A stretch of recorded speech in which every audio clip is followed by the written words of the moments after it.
জাকের আলীর 50, জিম্বাবুয়ের যেন ঈদের খুশি। এ কেমন বাজে ব্যাটিংয়ে জিম্বাবুয়েকে টার্গেট দিয়ে যেন মাথা কাজ করছে না নাজমুল হোসেন শান্তর। প্রিয় দর্শক, জিম্বাবুয়ের বিপক্ষে প্রথম ইনিংসে 191 রান করে অল আউট হয়ে গিয়েছিল বাংলাদেশ। এর জবাবে ব্যাট করতে নেমে জিম্বাবুয়া প্রথম ইনিংসে করে 273 রান। বাংলাদেশ 82 রানের লিড নিয়ে দ্বিতীয় ইনিংসে ব্যাটিংয়ে নামে।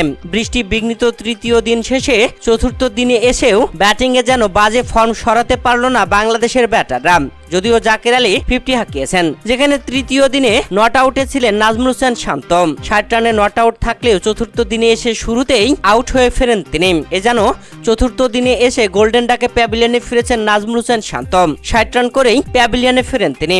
এরপরে পরপর উইকেট পড়তে পড়তে বাংলাদেশ 255 রান করতেই গুটিয়ে গেছে। জিম্বাবুয়ের সামনে টার্গেট দাঁড়িয়েছে 174 রানের। যদিও দ্বিতীয় ইনিংসে জাকের আলী অনেক 50 হাঁকিয়েছিলেন, তবে তাকে কেউ সঙ্গ দিতে পারেনি।